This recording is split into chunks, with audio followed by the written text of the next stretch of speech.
maaari ka bang pumunta sa harap at pakuluan ang ating panalangin? Let us pray in the name of the Father, the Son, and the Holy Spirit. O God, Almighty, behold us, thy loving children, offering thee today our work and studies. Help us, dear Lord, to be obedient to our teachers, kind to our companions, diligent to our studies, that we will merit thy blessings for ourselves, our soul, and our beloved country, the Philippines. Amen. Maraming salamat. Magandang araw mga bata. Magandang araw po, teacher! Kamusta naman po kayo? Ayos na po! Ako po si Shansfera A. Asap at ako po ang magiging guro ninyo sa Aralin Panlipunan 3. Maaari niyo po akong tawagin Teacher Shans. Ano po ulit ang itatawag kay Teacher? Teacher Shaz! Mahusay. Bago kayo magsiupo, maaari bang pakiayos na inyong mga upuan at siglan sa ilalim ng inyong upuan kung may basura at pulutin ito at itapon sa tamang lalagyan. Ngayon, aking itatala kung mayroon bang lumiban ngayong araw. Kapag tinawag ko ang inyong pangalan, itaas lamang po ang kanang kamay at sabihin, narito po, teacher. Naintindihan po ba? Opo, teacher! Castor April Shane, narito po, teacher. Asda Heinrich, Sharha Sahiba, Narito po, teacher!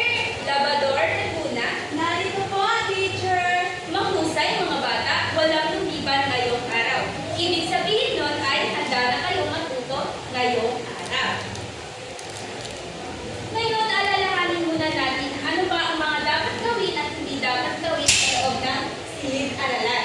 Kapag po ba nagsasalita si teacher, ano po ba ang dapat natin gawin? Teacher! Shane? Makinig po at huwag mainit, teacher. Magaling. Kapag naman po may pangkatang gawain, ano dapat po ang gawin? Teacher! Sharha? Makinahon po, teacher! Tama, magilako. Kapag naman po may gustong sabihin, ano po ang dapat natin gawin? Sir, itaas po ang mga kamay. Tama po. At ano naman po ang ipakita natin kay teacher at sa mga klase? Teacher! Debuna? Maging respeto po. Tama. Respetuhin ang isa't isa. Ngayon naman po, maaari po ba kayong tumingin dito? Ano po ang inyong mga napapansin? Sharha? Mga po, mga gusali po. Mausali? Ano pa po? Shane? Nakikita ko po, teacher, na may barangay hall. Barangay Hall. Bago tayo magsimula sa ating talakayan, ito ang magsisilbing inyong talaan ng puntos. Ang tawag sa talaan ng puntos na ito ay ang aming maliit na pamahalaan. Bawat isa sa inyo ay may role. Hahatiin kayo ni teacher sa 4 na pangkat. At bawat pangkat ay may sariling role. Si Shane at si Maria ay ang unang pangkat at magsisilbing gobernador. Ang pangalawang pangkat naman ay si Heinrich at si J. Mark at magsisilbing vice-gobernador. Si Debuna naman at si Princess ang magsisilbing pangatlong pangkat at magsisilbing sangguniang panglunsod o panlalawigan.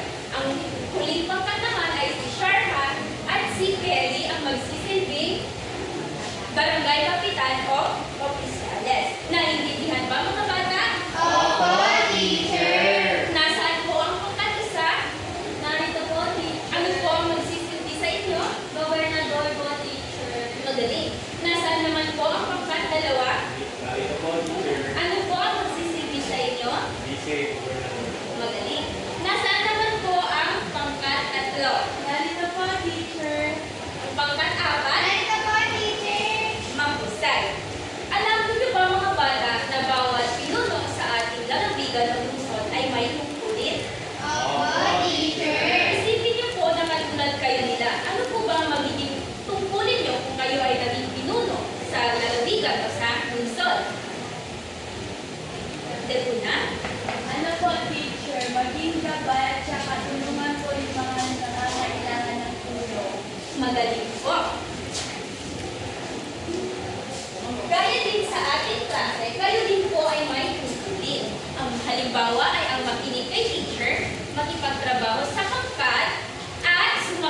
ng tama. Naiintindihan po ba? Opo, teacher. Magaling po. Para po ang klase natin ay isang maliit na pamahalaan, lahat po tayo ay may responsibilidad. Naiintindihan po ba? Opo, teacher. Bawat tama o maayos na sagot po ay magkakaroon ng isang puntos o isang medalya. Naiintindihan po ba? Opo, teacher. Kapag po maingay ang bawat pangkat, ay maaari pong bawiin ni teacher. At hindi lamang po iyon. Sa pagkatapos ng ating talakayan ay magkakaroon din po kayo ng gantimpala. Ngunit kung kayo ay maingay, maaari pong bawiin ni teacher. Naiintindihan po ba? Opo, teacher. Magaling. Kaya ngayon, magsimula tayo ng may sigla at ipakita kung gaano kayo kaaktibo sa ating class. Ngayon ay maglalaro tayo ng laro na tinatawag na tulong mo, tulong ko. Sa laro ito, bawat pangkat ay bubunot ng isang sitwasyon. Babasahin ni teacher ang panuto at kayo lamang po ay makinig ng maayos. Sa inyong pangkat, babasahin niyo po at pag-usapan sa loob ng pangkat ang sitwasyon. Pagkatapos po nun ay mag-brainstorm kayo kung paano makakatulong sa problema sa inyong barangay o komunidad. Pumili lamang po ng isang representative sapagkat na magsabi ng inyong mga sagot. Naiintindihan po ba? Opo, teacher. Ang bawat tamang sagot po ay magkakaroon ng isang medalya. Meron lamang po kayong isang minuto upang pag-usapan ang bawat sagot. Mari po bang tumayo ang representative at lumunod dito sa harap?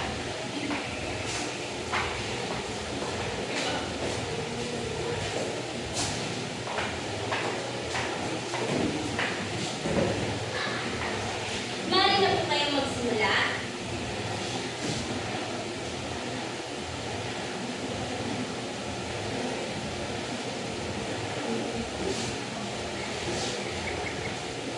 Ang iyong oras po ay tapos na. Mari po bang tawagin ang pangkat 4 upang paunahan ang presentasyon? Ang aming sitwasyon po ay may batang naliligaw sa inyong barangay at umiiyak. Bilang bata din po ay sasabihin ko po yun sa mama ko na may nawawala pong bata para yung mama ko na po ang bahala paano po yun isolve. Yun lamang po. Maraming salamat, Shara. Bigyan po natin si Shara ng 3 bagsak. Isang bagsak, dalawang bagsak, tatlong bagsak. Pangkat 3, maaari ka ba pumunta sa harap at sabihin ang inyong sagot? Ang tanong sa akin po, nasira ang playground sa inyong barangay at delikado sa mga bata. So, ako po as bata po, hindi po ako maglalaro doon kasi baka po mamaling po ako. Tapos po, sabihan ko po yung parents ko na i-report yun sa barangay para maayos po, baka makapaglaro po kami ulit. Yay! Tama po.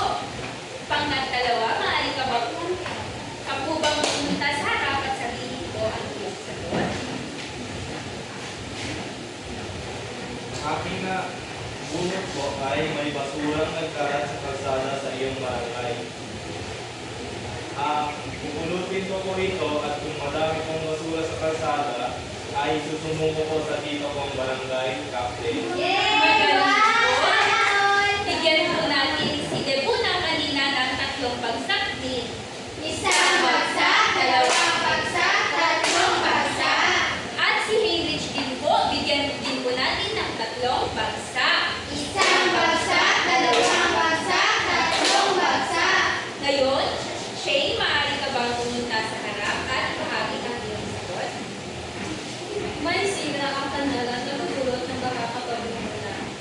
Bilang batang teacher, sasabihin ko po sa mga magulang ko na inisip po nila ang kanal dahil hindi ko po ipapayanggan.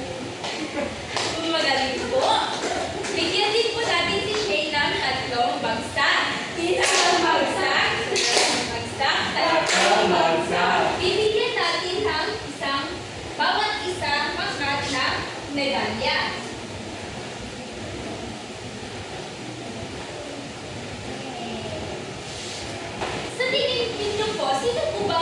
tumulong sa kung may ganitong problema sa ating komunidad? Sharha? Yung mga nakakatanda po at mga kataas-taasan po. Magaling. Yung mga nakakatanda at mga kataas-taasan. Ngayon naman po ay may papakita si teacher.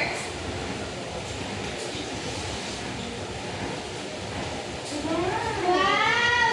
Tatay ko. Ano po ba ang napapansin niyo dito? Mukha po ba itong karaniwang bahay o opisina? Hindi po. Ano po ang inyong napapansin?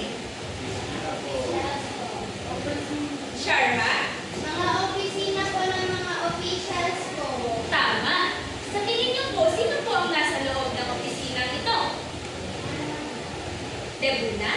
Mga pinuno, mga namamahala po sa kataas-taasan. Magaling. Lahat ng mga sagot niyo ay konektado lamang sa pag-aaralan natin ngayon. Ano sa tingin niyo ang magiging paksa natin ngayon? May idea po ba kayo?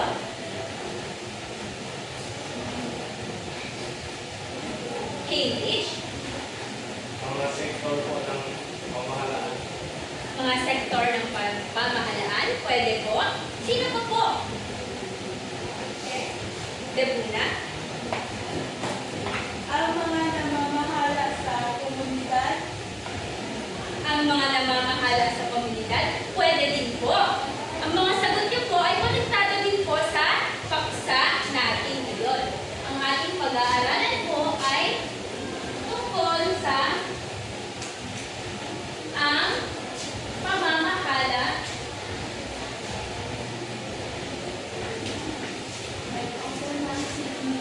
ang pamamahala sa mga pinabibilangang region. Maaari po bang basahin ng sabay-sabay? Ang pamamahala sa mga pinabibilangang rehiyon. Tama po.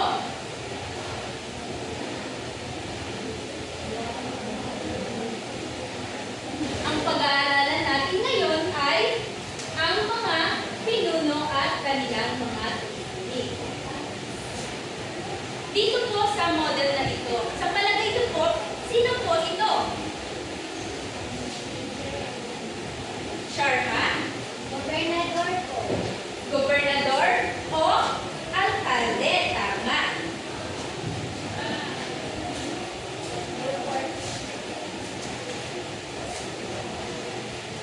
Babasahin po muna ni teacher, tapos po, mamaya babasahin natin ng sabay-sabay.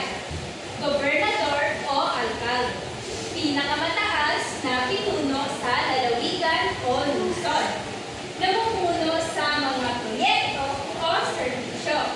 Tinitiyak na naipapatupad ang batas.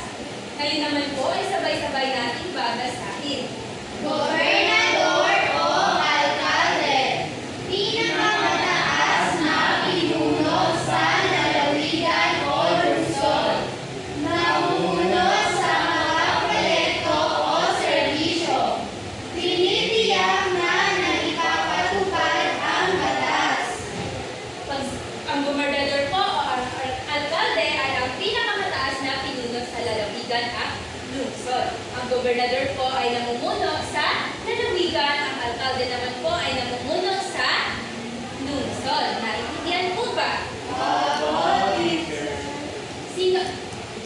Sino po ang namumuno sa mga proyekto or serbisyo?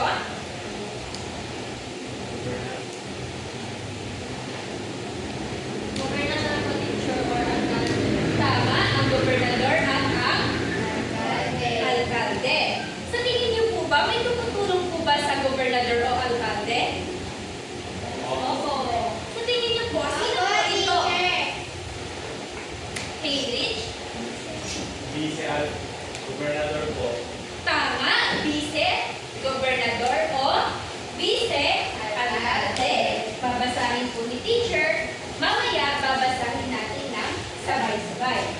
Vice gobernador o vice alkalde. Pangalawang pinakamataas na pinuno.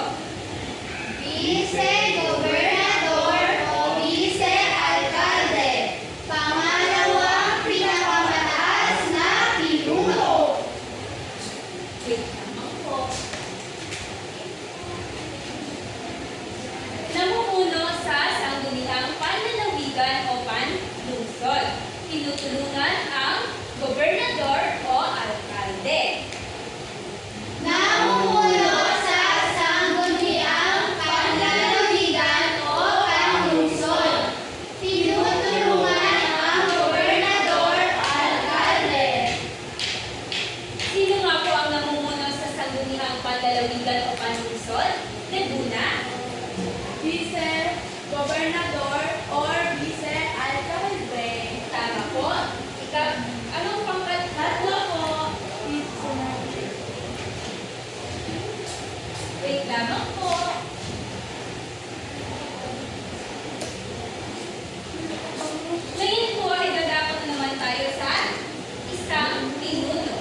sabay-sabay.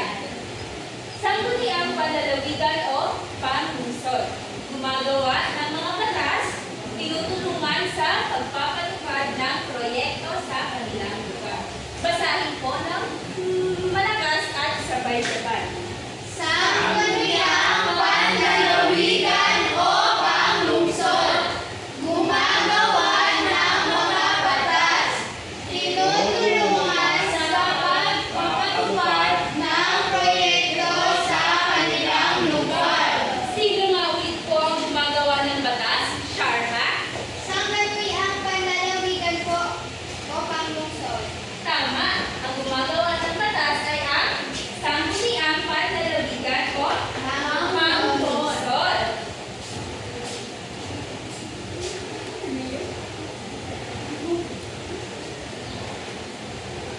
Para sa huling pinuno po, sa tingin niyo po, sino po ito?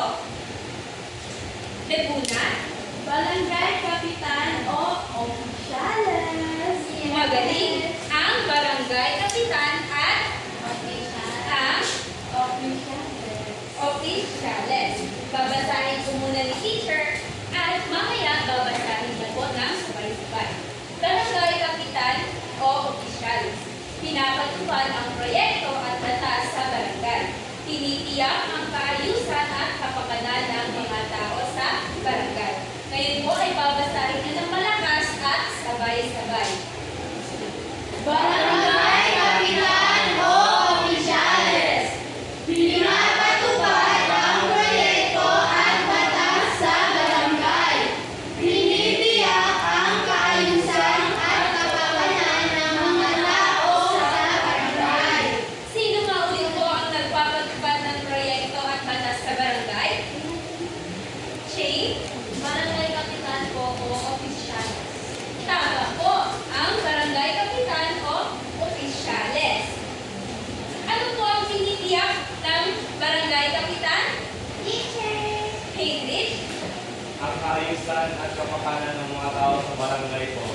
Tama po, ang kaayusan at kapakanan ng mga tao sa barangay. Base po sa ating tinalakay, sino-sino nga ulit po ang mga pinuno sa ating lalawigan o lungsod? Sharma?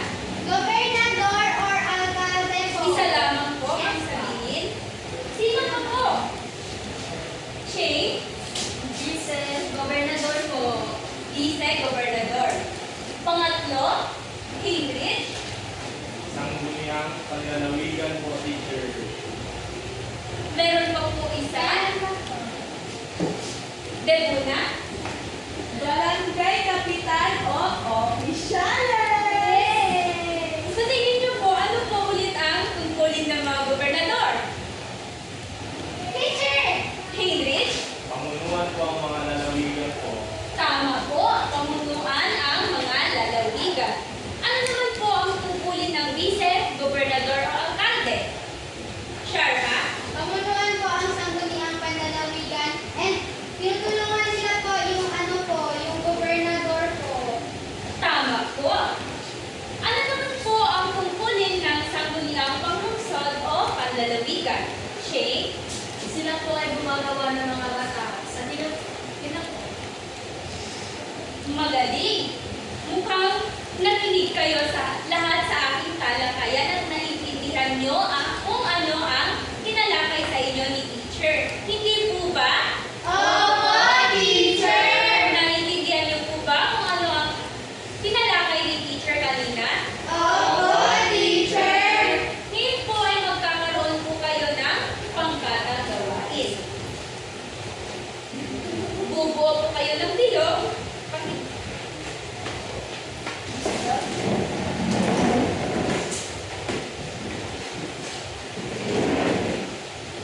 Babasahin po ni teacher ang panuto at kayo po ay makinig ng maayos. Sa isang papel, isulat po kung anong pangkat kayo, isulat din po kung anong petsa ngayon, at ang baitang at seksyon. Gawain 1. Tulong po para sa komunidad. Makinig po kayo ng mabuti. Pag-usapan sa inyong grupo ang simpleng paraan kung paano maaaring tumulong ang mga bata sa kanilang komunidad.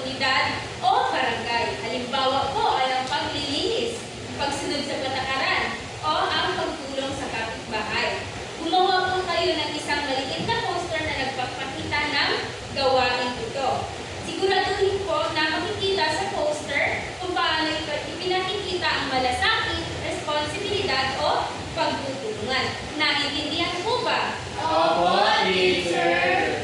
Sa huling bahagi naman po ay isusulat niyo po, idududuntungan niyo po ang pangungusap na ito. Makakatulong kami sa aming komunidad sa pamamagitan ng ipinapakita nito ang naiintindihan po ba? Opo, teacher. Bibigyan po kayo ni teacher ng tig-isang bond paper at mga crayola.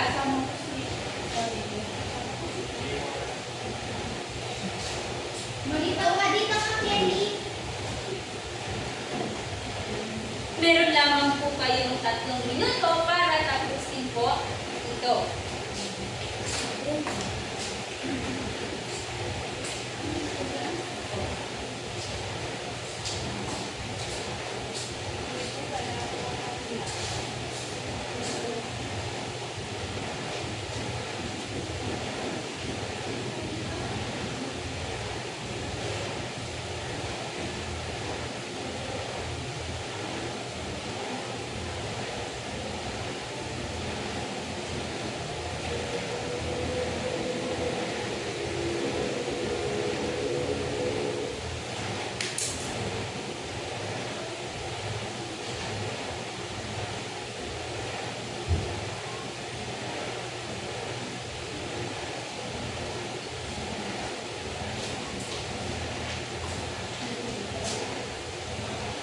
Dahil po tahimik yung ginagawa ang inyong pangkatang gawain, bibigyan po kayo ng tig-isang medalya ni teacher.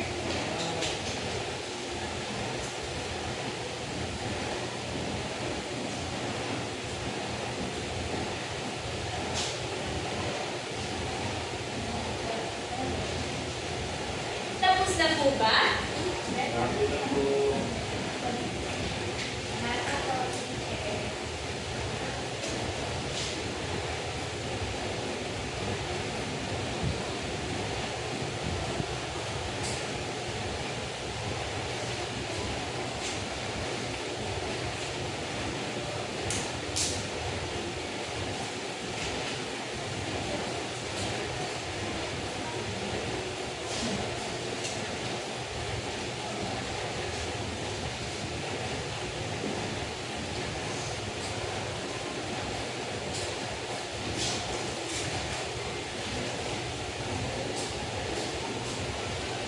Meron lamang po kayong 2 minuto para po tapusin ang inyong gawain.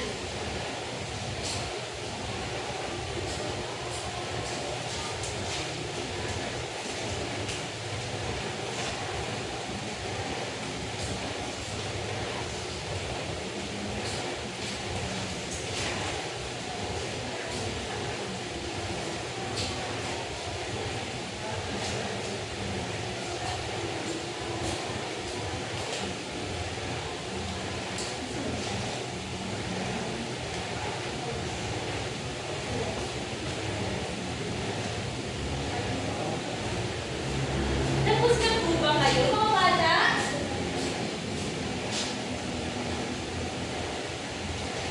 Meron lamang po kayong 1 minuto.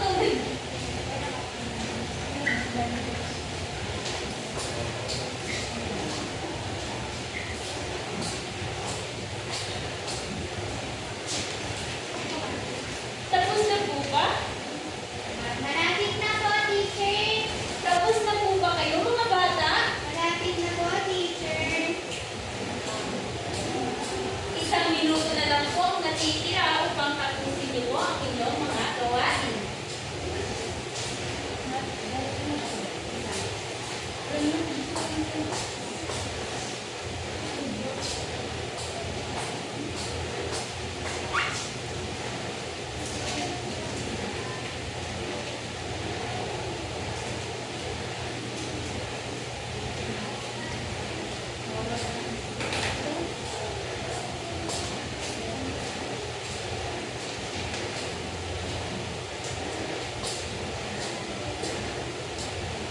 Ang galing naman ng pangkat-3.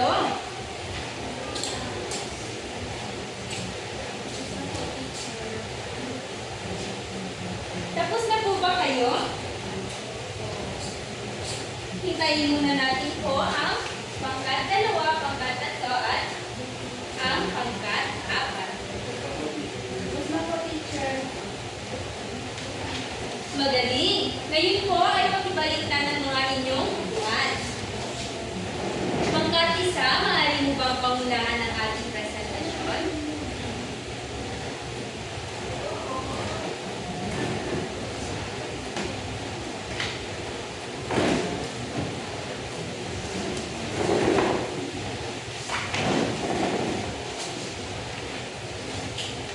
Teacher, ginuhin po namin ang kami sa komunidad na maraming basura. Kami pong mga bata ay tinutulungan po namin ang mga tao roon o ang mga nakakatanda na maglinis. Meron po kami itong basura na kung saan ay tinatapon po namin ang mga basura at sako. Wow! Magaling naman! Bigyan po natin ng 3 bagsak ang pangkat 1. Isang bagsak, dalawang bagsak, tatlong bagsak. Mahusay! Ngayon naman po, maaari po bang pumunta sa harap ang pangkat 2 upang ibahagi ang kanilang iginuhit.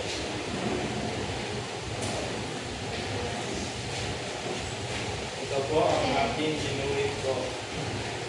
Ako po ito na nagwawalis po sa labas po ng aming bahay or sa aming komunidad. Ito po yung mga basura at ito po yung walis at dustpan. At ang dinugtong ko po sa pangungusap kanina ay makakatulong ako sa amin sa paraan ng paglilinis sa daan at pulutin ang nakikitang basura. Magaling! Bigyan natin ng 3 bagsak din si Hayden. Isang bagsak, dalawang bagsak, tatlong bagsak. Ngayon naman, maaari ka bang, Depuna, maaari ka bang pumunta sa harap at ibahagi ano ang inyong ginuhit. So, ito po yung gagawin namin Sa gitna ka po. sa group B.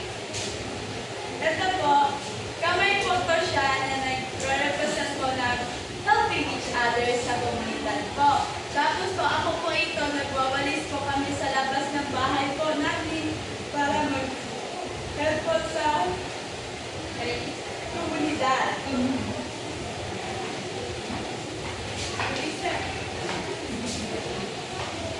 Magaling naman, ang galing gumuhit ni Depuna. Ang laki ng kamay. Healthy hands.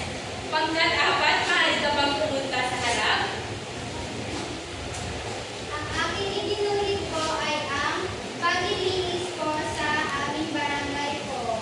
At ang iginugtong ko po sa inyong pangungusap ay makakatulong kami sa aming komunidad sa pamamagitan ng pagkikilahok sa mga gawain sa aming barangay. Ito ay nagpapakita ng pagtutulungan at pagkakamalasakit sa aming komunidad. Tama, ang galing. Bigyan din po natin ng 3 bagsak ang pangkat 4. Isang bagsak, dalawang bagsak, tatlong bagsak. Ngayon po ay dadapat tayo sa ating pagsasanay. Kumuha po ng isang buong papel at kopyahin po at sagutan ang ididikit ni teacher.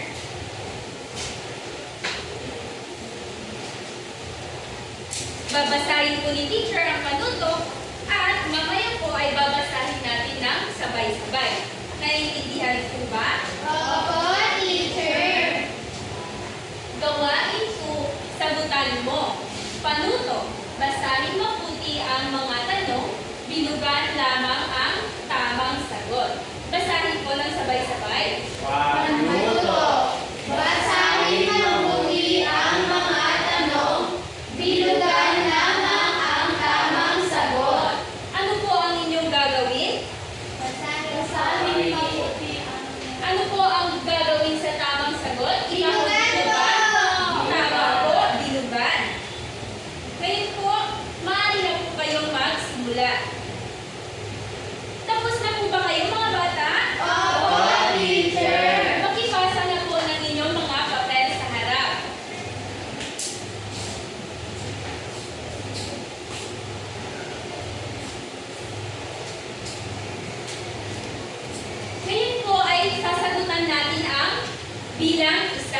Babasahin po natin ng sabay-sabay ang tanong at sasagutin po natin. Sino ang pinakamataas na ninuno ng lalawigan? A. Vice-Gobernador, B. Gobernador, C. Sangguniang Panlalawigan, or D. Barangay Kapitan. Sa tingin niyo po, sino po ang pinakamataas na ninuno sa lalawigan? Sharha? Letter B po, gobernador. Letter B. Gobernador. Tama. Sa bilang dalawa naman, maaari po bang basahin ng sabay-sabay? Sino ang humahalili Kapag wala ang gobernador. Sino nga po ba? Heinrich? Vice-Gobernador po, letter C. Tama po. Ang vice-gobernador ang humahalili kapag wala ang gobernador. Sa bilang tatlo naman po, babasahin natin ng sabay-sabay. Sino ang gumagawa ng batas para sa lalawigan o lungsod? A. Gobernador, B. Vice-gobernador, C. Sangguniang Panlalawigan o Panglungsod, or D. Barangay Kapitan. Sino nga po ba? Shane? Si teacher, Sangguniang Panlalawigan. Tama. Sangguniang Panlalawigan. Anong pangkat ka po? Isa teacher. Yan. Para sa apat na bilang po, babasahin natin ng sabay-sabay. Sino ang namuno sa barangay? A. Gobernador, Barangay Kapitan, C. Vice-Alcalde, D. Sangguniang Panglungsod. Debuna? B teacher, Barangay Kapitan. Tama po ang Barangay Kapitan. Para sa panghuling bilang, babasahin din po natin ng sabay-sabay. Bakit mahalaga ang mga ninuno sa lalawigan o lungsod? A. Para lang magbigay ng trabaho sa sarili. B. Upang siguraduhin na maayos ang mga proyekto at serbisyo sa komunidad. C. Para magpataw ng parusa sa mamamayan. D. Walang mahalaga ang kanilang tungkulin. Heinrich? B po, teacher. Tama po. B. Upang siguraduhin na maayos ang proyekto at serbisyo sa komunidad. Mukhang naiintindihan niyo po ang aralin natin sa araw na ito. Palakpakan po ang inyong mga sarili. Para po sa inyong tatlong aralin, babasahin po natin ng sabay-sabay. Tatlong aralin. Gumuhit ng isang pinuno sa inyong barangay o lungsod at isulat sa ilalim ng isang ulit-ulit ng kanilang ginagawa para sa komunidad. Naiintindihan po ba? Opo, teacher! Ano po ang gagawin? Gumuhit po! Gumuhit ng isang pinuno. At sa ilalim po, ano po ang isusulat? Ang kanilang tungkulin na ginawa para sa komunidad. Bago po tayo magpaalam, bibilangin po muna natin ang inyong mga puntos. Bibilangin po natin ng sabay-sabay. Isa, dalawa, tatlo, apat, lima, anim, pito, walo. Magaling, meron silang 8 puntos. Bigyan po natin sila ng amazing clap. Alam niyo po ba yun? Hindi po. Magsitayo po ang lahat. Ganito lamang po. Sa dalawa, tatlo. Zing, zing, zing. Amazing. Ganun po. Kayo naman po. Isa, dalawa, tatlo, isa, dalawa, tatlo. Zing, zing, zing, amazing! Huwag mo na po mag-siyo po. Bibilangin po natin ang puntos ng pangkat 2. Isa, dalawa, tatlo, apat, lima, anim, pito, walo. Wow! Meron din po silang 8 puntos. Bigyan din po natin sila ng lamong crab. Alam niyo po ba yun?